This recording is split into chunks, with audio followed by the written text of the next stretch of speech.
ভাবতে পারো, একটা মেয়ে যে কিনা পুলিশে চাকরি করে সে তার স্বামীকে নিয়ে গেছে পুলিশ কমিশনারের কাছে। কেন জানো? স্বামীকে কনস্টেবল বানানোর জন্য সুপারিশ করতে। লোকটা একটা অফিসে ছোট কেরানির কাজ করে, সবাই তাকে নিয়ে হাসাহাসি করে, বউয়ের বাবার বাড়িতে অপমান হয়, বন্ধুদের সামনে মাথা হেঁট করে থাকতে হয়। কিন্তু গল্পের মোড় ঘুরে গেল যখন সেই কমিশনার সাহেব এই কেরানিকে দেখেই সোজা হয়ে দাঁড়িয়ে স্যালিউট ঠুকে দিলেন। পুর হলরুম থহ হয়ে গেল, কেউ কিছু বুঝতে পারছে না। আজকের গল্পটা এমন একজন মানুষকে নিয়ে যে সাধারণ সেজে থাকে, কিন্তু আসলে সে মোটেও সাধারণ না। কলকাতা শহরের একটা পুরনো সরকারি অফিস। বিল্ডিংটা বেশ জরাজীর্ণ, দেয়ালের রং উঠে গেছে অনেক আগেই। ভেতরে ঢুকলেই নাকে এসে লাগে পুরনো কাগজের গন্ধ, আর কানে আসে টাইপরাইটারের এক ঘেয়ে আওয়াজ। এখানেই কাজ করে সুব্রত, লোয়ার ডিভিশন ক্লার্ক, মানে সোজা বাংলায় বললে ছোটখাটো একজন কেরানি। রোজ সকালে সে অফিসে আসে একটা সাদামাটা শার্ট পরে, পায়ে সস্তা একজোড়া চটি, কাঁধে একটা বহু পুরনো চামড়ার ব্যাগ, যেটা দেখলে মনে হয় বাবার আমলের জিনিস। অফিসে সুব্রতকে সবাই চেনে, কিন্তু কিভাবে চেনে সেটাই আসল কথা। বড়বাবু থেকে শুরু করে পিয়ন পর্যন্ত সবার একটাই ধারণা, সুব্রত মানে নিরীহ গোবেচারা টাইপের মানুষ। কেউ জোরে কথা বললে সে চুপ করে শোনে, কেউ বাড়তি কাজ চাপিয়ে দিলে না বলতে পারে না, হেসে হেসে করে দেয়। কেউ কেউ তো মজা করার জন্যেও তাকে খোঁচা দেয়। সুব্রত সব সহ্য করে যায়, মুখে কখনো রাও করে না। বিকেল 5টা বাজলেই সুব্রত অফিস থেকে বের হয়ে যায়, বাস ধরে সোজা বাড়ি। তার স্ত্রী প্রিয়া পুলিশে কাজ করে, কনস্টেবল। প্রিয়ার ডিউটি অনেক সময় এলোমেলো থাকে, কখনো রাতে ডিউটি পড়ে, কখনো ভোর ভোর উঠে যেতে হয়। সুব্রত বাড়ি ফিরে রান্নাবান্না সামলায়, ঘরদোর পরিষ্কার রাখে। প্রিয়া যখন ক্লান্ত হয়ে ফেরে, সুব্রত তার জন্য চা বানিয়ে রাখে। প্রিয়া তার স্বামীকে অনেক ভালোবাসে, কিন্তু ভেতরে ভেতরে একটা কষ্ট তাকে কুড়ে কুড়ে খায়। কষ্টটা সুব্রতর জন্য না, কষ্টটা হলো সমাজ সুব্রতকে যেভাবে দেখে সেটা নিয়ে। মানুষ শুধু দেখে যে সুব্রত একজন কেরানি, তার বউ পুলিশে, ফলে স্বাভাবিকভাবেই সবার চোখে সুব্রত একটু হেয়। প্রিয়া মাঝে মাঝে সুব্রতকে বলে, সুব্রত, তুমি তো পড়াশোনায় এত ভালো ছিলে, চাইলেই তো অন্য কোনো চাকরির চেষ্টা করতে পারো, সারা জীবন এই ফাইলের স্তূপে ডুবে থাকবে নাকি? সুব্রত শুনে মৃদু হাসে, বলে, প্রিয়া, দেশের সব কাজই তো সমান, কেউ ফাইল সামলায়, কেউ দেশ সামলায়, আমি না হয় ফাইলের দায়িত্বটাই নিলাম। প্রিয়া কিছু বলতে পারে না। সে জানে তার স্বামী বুদ্ধিমান, ধীর স্থির, কিন্তু এই কেরানি শব্দটা তার স্বামীর পরিচয়ের সাথে কেমন যেন খাপ খায় না। তবু তাদের ছোট্ট সংসারে সুখের অভাব ছিল না, যতক্ষণ না বাইরের দুনিয়া সেখানে নাক গলাত। সমস্যার শুরুটা হয়েছিল প্রিয়ার বাবার বাড়ি থেকে। প্রিয়ার বাবা নীলকান্ত বাবু ছিলেন রিটায়ার্ড হেড কনস্টেবল। চাকরি ছেড়ে দিয়েছেন বহু বছর হলো, কিন্তু সেই কড়া মেজাজটা এখনও একদম আগের মতোই আছে। তার আজীবনের স্বপ্ন ছিল মেয়েকে কোনো বড় পুলিশ অফিসারের সাথে বিয়ে দেবেন, কিন্তু প্রিয়া ভালোবেসে বিয়ে করে ফেলল সুব্রতকে, যে কিনা একজন সাধারণ অফিসের কেরানি। একদিন রবিবার দুপুরে সবাই একসাথে খেতে বসেছে। নীলকান্ত বাবু খেতে খেতে বলতে শুরু করলেন, জানো সুব্রত, পুলিশের চাকরির একটা আলাদা মর্যাদা আছে। তুমি তো সারাদিন অফিসে বসে মাছি মারো, এসবের মাহাত্ম্য তুমি কি করে বুঝবে? এই দেখো আমার মেয়ে, সে একজন কনস্টেবল, তার ক্ষমতাও তোমার চেয়ে বেশি। সুব্রত মাথা নিচু করে ভাত খাচ্ছিল, শান্ত গলায় বলল, সেটা তো ঠিকই বাবা, আপনারা দেশের নিরাপত্তা দেন, আমরা তো খালি কাগজপত্র সামলাই। নীলকান্তবাবু নাক সিটকে হাসলেন, বললেন, কাগজ সামলানো আর দেশ সামলানো এক জিনিস না, আমার জামাই হবে বাঘের মতো, সেখানে জুটল এক বিড়াল। প্রিয়া আর সহ্য করতে পারল না, ভাতের থালা সরিয়ে উঠে দাঁড়ালো, বলল, বাবা, তুমি যদি শুধু সুব্রতকে অপমান করার জন্য আমাদের ডেকে থাকো তাহলে আমরা এক্ষুনি চলে যাব। নীলকান্তবাবু রেগে গেলেন, চুপ কর, সত্যি কথা বললেই এত জ্বলে যাস কেন? তোর বান্ধবী মৌসুমীর দিকে তাকা, ও যাকে বিয়ে করেছে সে একজন সাব ইন্সপেক্টর, আর তুই কাকে বিয়ে করলি? সুব্রত প্রিয়ার হাত ধরল, শান্ত গলায় বলল, প্রিয়া বসো, বাবা তো ভুল কিছু বলেননি, চলো আগে খেয়ে নি। প্রিয়া সুব্রতর মুখের দিকে তাকালো, কিছু বলল না, কিন্তু ভেতরে ভেতরে সে ভেঙে পড়ছিল। কেন সুব্রত কিছু বলে না, কেন সে চুপ করে সব মেনে নেয়? প্রিয়ার স্কুল জীবনের বান্ধবী মৌসুমী, দুজনে একসাথেই পুলিশে জয়েন করেছিল। মৌসুমীও কনস্টেবল, কিন্তু তার চলাফেরায় একটা আলাদা দাপট। কারণটা সোজা, তার স্বামী অনির্বাণ থানার সাব ইন্সপেক্টর। অনির্বাণের পদমর্যাদার জোরে মৌসুমী সবার সামনে বড় বড় কথা বলে বেড়ায়। একদিন বিকেলে মৌসুমী প্রিয়াকে ফোন করল, বলল, আরে প্রিয়া, আজ সন্ধে আমাদের বাড়িতে একটা ছোটখাটো পার্টি আছে, তুই আর তোর সেই কেরানি বর চলে আয়, অনির্বাণ বলছিল অনেকদিন তোদের দেখা হয় না। প্রিয়া আসলে যেতে চাইছিল না, কিন্তু সুব্রত বলল, যাবে না কেন, ওরা ডেকেছে, না গেলে খারাপ লাগবে। সন্ধে ওরা মৌসুমীদের ফ্ল্যাটে পৌঁছল। অনির্বাণ সোফা পা ছড়িয়ে বসে আছে, হাতে দামি হুইস্কির গ্লাস। সুব্রতকে দেখে একটু বাঁকা হেসে বলল, আরে এসো এসো সুব্রত বাবু, শুনলাম তোমাদের দপ্তরে নাকি এখন অনেক কাজের চাপ, পেন্সিল কাটার চাপ। ঘরের সবাই জোরে জোরে হেসে উঠল। মৌসুমী প্রিয়ার কাছে এসে ফিসফিস করে বলল, তোর বরটা বড্ড বোরিং রে, দেখ কেমন চুপচাপ বসে আছে।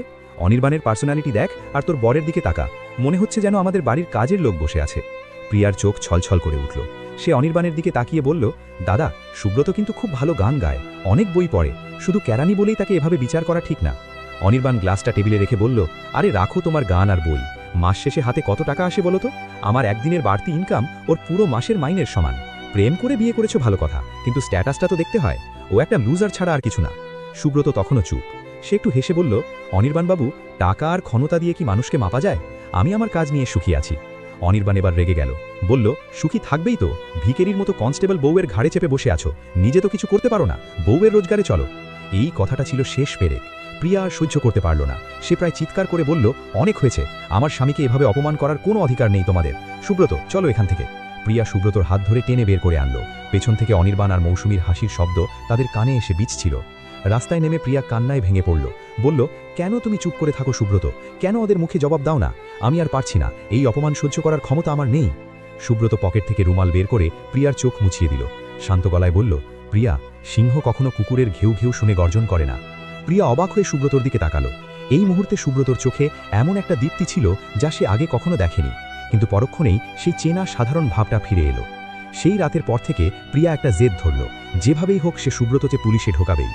একদিন সে সুব্রতকে বলল, সুব্রত, তুমি পুলিশ কনস্টেবল পরীক্ষার জন্য প্রস্তুতি নাও, আমি কমিশনার স্যারের সাথে কথা বলবো। স্যারের সাথে আমার ভালো পরিচয় আছে, আমার সাহসিকতার জন্য উনি আমাকে 2বার মেডেল দিয়েছেন। আমি অনুরোধ করলে উনি তোমার জন্য কিছু একটা নিশ্চয়ই করবেন। সুব্রত একটু চমকে উঠল, বলল, কি বলছো প্রিয়া? এই বয়সে আমি পুলিশে ঢুকবো আর কমিশনার স্যারের কাছে গিয়ে ভিক্ষে চাইবো? এটা কি ঠিক হবে? প্রিয়া বলল, এটা ভিক্ষে না, এটা তোমার সম্মানের ব্যাপার। আমি চাই না বাবা বা মৌসুমী তোমাকে আর অপমান করুক। সামনের সপ্তাহে পুলিশ লাইনে বড় একটা পার্টি আছে, কমিশনার স্যার আসবেন, আমি তোমাকে সেখানে নিয়ে যাব, তুমি স্যারের সাথে কথা বলবে। সুব্রত অনেক বোঝানোর চেষ্টা করল, কিন্তু প্রিয়া নাছোড় বান্দা। সে ঠিক করে ফেলেছে স্বামীকে মানুষের মতো সম্মান পাইয়ে ছাড়বে। পার্টির দিন এলো। প্রিয়া সুব্রতকে জোর করে একটা ভালো স্যুট পরিয়ে দিল। সুব্রতকে আজ সত্যিই অন্যরকম লাগছিল। লম্বা চওড়া কাঁধ, সুঠাম শরীর। ক্যারানি হলেও সুব্রত নিয়মিত শরীর চর্চা করে। আজ এই পোশাকে তাকে একদম আলাদা মানুষ মনে হচ্ছিল। ওরা যখন পার্টি হলে পৌঁছল, তখন সেখানে রীতিমতো জমজমাট আসর। শহরের বড় বড় পুলিশ অফিসার, আইপিএস, ডিসিপি সবাই উপস্থিত। এক কোণে অনির্বাণ আর মৌসুমীও দাঁড়িয়েছিল। সুব্রতকে স্যুটে দেখে মৌসুমী অনির্বাণের কানে কানে বলল, দেখো, কাকের ময়ূর পালক ধারণ, স্যুট পরলেই কি আর অফিসার হওয়া যায়? প্রিয়া সুব্রতকে নিয়ে ভিড় ঠেলে সামনের দিকে এগিয়ে গেল। স্টেজের কাছে দাঁড়িয়েছিলেন পুলিশ কমিশনার মিস্টার সেন। রাশ ভারী চেহারা, সবাই তাকে বাঘের মতো ভয় পায়। প্রিয়া সুব্রতর হাত শক্ত করে ধরে বলল, ভয় পেও না সুব্রত, চলো স্যারের কাছে। সুব্রত বারবার বলছিল, প্রিয়া প্লিজ এটা করো না, বাড়ি চলো। কিন্তু প্রিয়া কিছুতেই শুনল না। সে বলল, আজ আমি তোমার জন্য একটা ব্যবস্থা করেই ছাড়ব। প্রিয়া কমিশনার স্যারের সামনে গিয়ে স্যালিউট দিল, বলল, good evening sir. Commissioner mister Sen ঘুরে তাকালেন, বললেন, ও কনস্টেবল প্রিয়া, কেমন আছো? তোমার গত মাসের সেই অপারেশনটা চমৎকার হয়েছিল। প্রিয়া বিনীতভাবে বলল, থ্যাংক ইউ স্যার। স্যার, ইনি আমার স্বামী সুব্রত বোস। মিস্টার সেন সুব্রতর দিকে তাকালেন। সুব্রত মাথা নিচু করে দাঁড়িয়েছিল। প্রিয়া বলতে শুরু করলে, স্যার, আসলে আমার স্বামী একটা সরকারি অফিসে ছোট ক্যারানির কাজ করে, কিন্তু ও অনেক বুদ্ধিমান। ওর খুব ইচ্ছে পুলিশে কাজ করার। আপনি যদি একটু দয়া করে ওকে কনস্টেবল পদে ঢোকার সুযোগ করে দিতেন। সবাই ওকে নিয়ে এত অপমান করে স্যার। প্রিয়ার কথা শেষ হওয়ার আগেই মিস্টার সেন সুব্রতর মুখের দিকে ভালো করে তাকালেন। হঠাৎ তার চোখ স্থির হয়ে গেল। হাতের ওয়াইনের গ্লাসটা প্রায় পড়ে যাচ্ছিল। কপালে ঘাম জমে গেছে। তিনি যেন নিজের চোখকে বিশ্বাস করতে পারছেন না। পুরো হলরুম স্তব্ধ হয়ে গেল। সবাই দেখছে একজন কনস্টেবল তার ক্যারানি স্বামীর জন্য কমিশনারের কাছে সুপারিশ করছে। অনির্বাণ আর মৌসুমী দূর থেকে মুচকি মুচকি হাসছিল। তারা অপেক্ষা করছিল কখন কমিশনার রেগে গিয়ে ওদের অপমান করে বের করে দেবেন, কিন্তু যা ঘটল তার জন্য কেউই প্রস্তুত ছিল না। কমিশনার মিস্টার সেন হঠাৎ সোজা হয়ে দাঁড়ালেন। তার শরীরের ভঙ্গি নিমেষে বদলে গেল। তিনি সজোরে একটা স্যালিউট ঠুকলেন সুব্রতর উদ্দেশ্যে। কাপা গলায় অত্যন্ত শ্রদ্ধার সাথে বলে উঠলেন, জয় হিন্দ স্যার। পুরো হলরুমের বাতাস যেন থমকে গেল। পিন পতন নীরবতা। প্রিয়া হতভম্ব হয়ে কমিশনারের দিকে তাকিয়ে আছে। অনির্বাণের হাত থেকে গ্লাসটা মাটিতে পড়ে ভেঙে গেল। মিস্টার সেন তখনও স্যালিউট দিয়ে দাঁড়িয়ে আছেন। কম্পিত কণ্ঠে বললেন, স্যার, আপনি এখানে? আমরা তো জানতাম আপনি নর্থ ইস্টের মিশনে আছেন, আপনি এভাবে এখানে? সুব্রত ধীরে ধীরে মুখ তুলল। সেই ভীতু গোবেচারা কেরানির চেহারাটা মুহূর্তের মধ্যে মিলিয়ে গেছে। তার চোখের দৃষ্টি এখন তীক্ষ্ণ, ইস্পাতের মতো কঠিন। দাঁড়ানোর ভঙ্গি, চাউনি, সবকিছুতে এক অন্যরকম ক্ষমতার ছাপ। সুব্রত শান্ত কিন্তু গম্ভীর গলায় বলল, at is is commissioner Sen. Commissioner Sen হাত নামালেন, কিন্তু মাথা নিচু করে রইলেন। বললেন, সরি স্যার, আমি প্রথমে আপনাকে চিনতে পারিনি। সিভিল ড্রেসে আপনাকে দেখব ভাবিনি। প্রিয়া তোতলাতে তোতলাতে বলল, স্যার, আপনি কেন সুব্রতকে স্যালিউট করছেন? ও তো আমার স্বামী, ও তো একটা সামান্য কেরানি।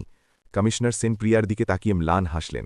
তারপর মাইকটা হাতে নিয়ে সবার উদ্দেশ্যে বললেন, লেডিজ অ্যান্ড জেন্টলম্যান, আপনারা হয়তো অনেকেই জানেন না ইনি কে। ইনি মিস্টার সুব্রত বোস। ইনি কোনো সামান্য কেরানি নন। ইনি ভারতের স্পেশাল ইন্টেলিজেন্স ব্যুরো এবং অ্যান্টি টেরোরিজম স্কোয়াডের চিফ অফ কোভার্ট অপারেশনস। হলরুমে সবার মুখ হাঁ হয়ে গেল। কমিশনার সেন বলতে থাকলেন, ইনি সরাসরি প্রধানমন্ত্রী এবং স্বরাষ্ট্রমন্ত্রীর কাছে রিপোর্ট করেন। দেশের সমস্ত পুলিশ কমিশনার, এমনকি আর্মি জেনারেলদের সাথেও ওনার সরাসরি যোগাযোগ।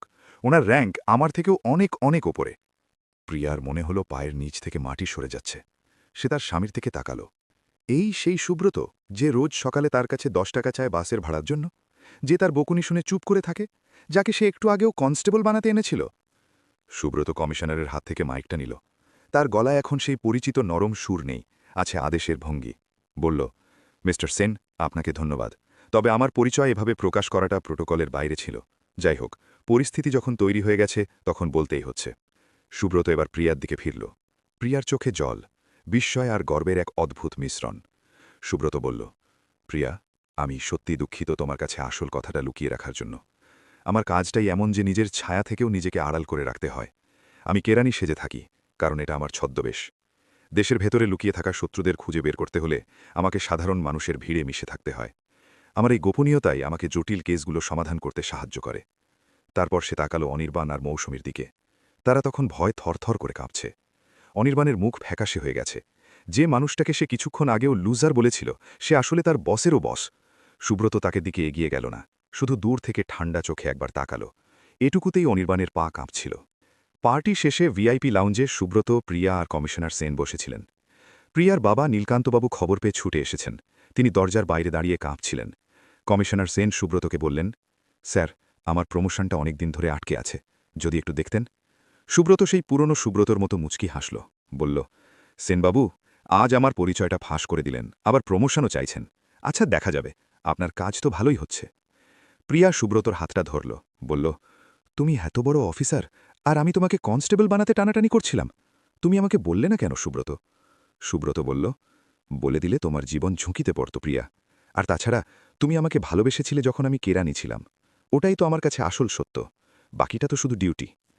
হঠাৎ দরজা খুলে অনির্বাণ, মৌসুমী আর নীলকান্তবাবু ভেতরে ঢুকলেন।